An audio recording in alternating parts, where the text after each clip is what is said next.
5 meters from where we were, and when we last experienced the problems with the GPS. Over.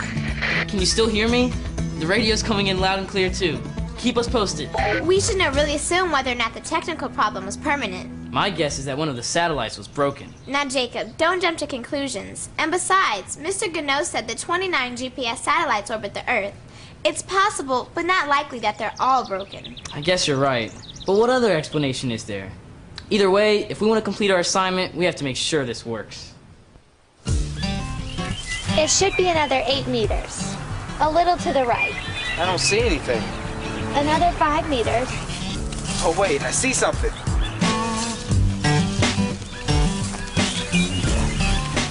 This is so cool. I can't believe we found it. RJ to headquarters. We found the geocache. I repeat, we have found the geocache at the exact coordinates listed on the website. Good work, guys. Are you sure the coordinates are correct? We're sure.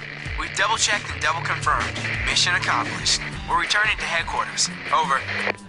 It looks like you were right. I shouldn't have jumped to a conclusion.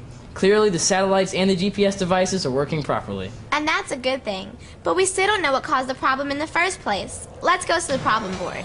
Okay, what do we know? We know that our GPS malfunctioned in 2 different locations at the same time. And we also know from Catherine and Tony's report that satellites communicate with GPS devices through radio waves.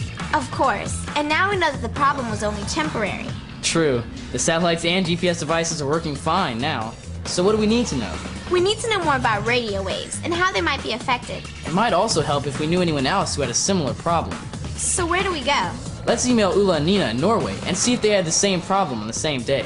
Great idea. We may not have this problem solved, but we're making progress. Yes. And we need to make a report for Tony. Maybe he can help us from Colorado. For some great ideas on creating your own reports, visit the Treehouse on the NASA Sci-Files website.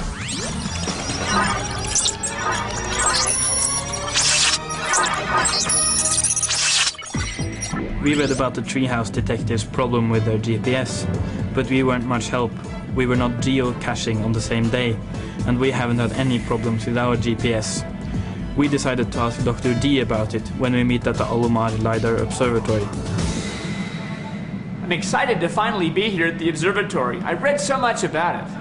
Dr. D, what kind of research is done here? The scientists are investigating the middle atmosphere using lasers like this and radar instruments. Isn't radar what the police use to bounce off cars and see how fast they're going? And weathermen use it to track rain and snowstorms. Exactly. Radar sends out a beam of light which is reflected off the atmosphere and is then analyzed. Did you just say that radar sends out a light beam? I thought that radar used radio waves. It does, but radio waves are a form of light. There are many forms of light that are not visible. Like what? Well, for example, this observatory uses microwave light to measure water vapor, infrared light to detect clouds, and ultraviolet light to measure the ozone layer. I've heard of ultraviolet light, and it's not visible. All these different forms of light are part of what is called the electromagnetic spectrum. Every form of light travels at 300 million meters per second in a vacuum and has a wavelength. We learned that the wavelength is the distance between the crest of 2 successive waves. That's right. Some radio light has wavelengths that are hundreds of meters long, where ultraviolet light wavelengths are very tiny, only about 1/10,000th of a millimeter. That's a big difference. It is. Light also has a frequency, which is its rate of vibration. Here, hold on to this spring. I'm going to make it vibrate and create what's called a standing wave.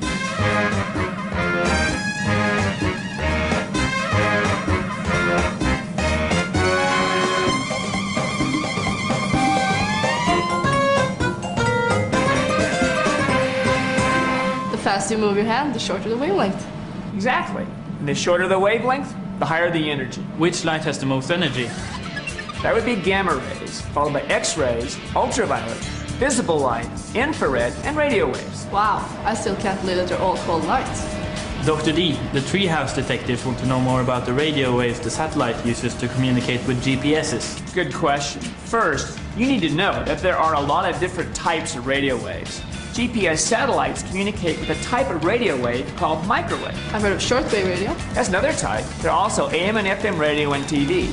But GPS satellites communicate with microwaves because these pass easily through the atmosphere and are not absorbed. Are the other forms of light absorbed by the atmosphere? Not all of them.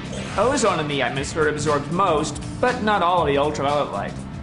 Fortunately, most of the X-rays and gamma rays are also absorbed. But visible lights get through pretty easily. Yes, the atmosphere is transparent to visible light. I heard that some radio waves, like AM and shortwave radio, can bounce off the atmosphere and travel great distances. That's correct.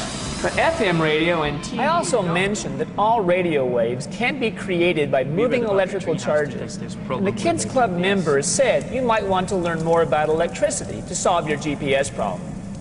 I agree.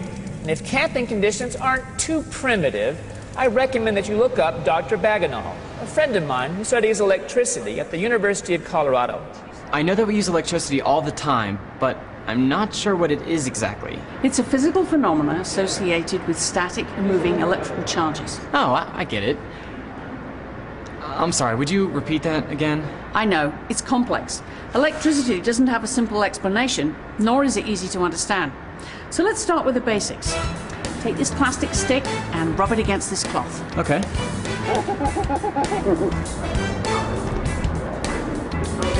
Okay, now take this other one, made of the same material, rub it with a cloth, and see if you can try and put the ends together.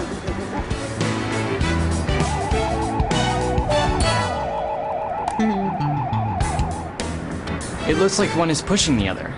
Now rub this one made of a different material. Okay. So now try and put them together.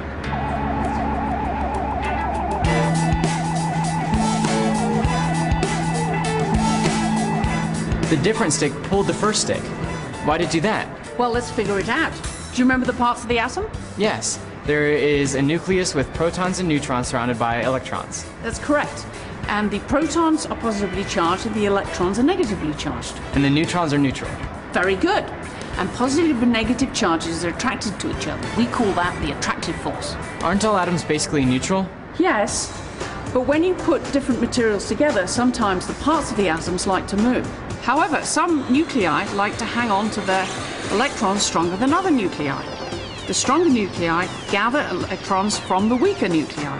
Is that what happened when I rubbed the two different sticks with the cloth? When you rubbed the first two sticks with the cloth, the electrons left the cloth and gathered on the sticks. And then because they were both negatively charged, they repelled each other. So why did the different sticks attract one another? Well, different materials cause electrons to move differently. Oh, I get it. With the different stick, the electrons gathered on the cloth, leaving the stick positively charged. Because one stick was positively charged and the other one was negatively charged, they attract each other. Yeah, I think you've got it. So this kind of electricity is called static electricity because the charges are stationary and don't move. Now, shuffle your feet on the carpet and then touch this metal object. I have a bad feeling about this. Shocking. Can you explain why? I'll try. When I shuffled my feet, I gathered electrons from the carpet, making me negatively charged. That's correct. And what happened when you touched the metal object? The extra electrons jumped over to the metal, causing pain. Sorry, but you're right. It's an example of what we call current electricity. Watch what happens when I connect this end of the wire to this end of the hand generator. This looks like a complete circuit, with a light bulb as the load. When you turn the crank, you produce current, which is electrons flowing through the circuit, and the light bulb glows. Exactly. Now watch what happens when I connect the generator to this circuit near these compasses.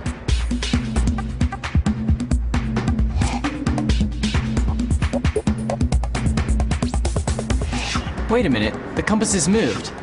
Why'd they do that? Initially, the compass was pointing towards the Earth's North Pole. When we cranked the generator to make the current flow, a small magnetic field was created. This field caused the compass needle to swing, because the needle is itself a small magnet with a north and south end. Very interesting. The Treehouse detectives need to know about this. Thanks, Dr. Baganal. You're welcome.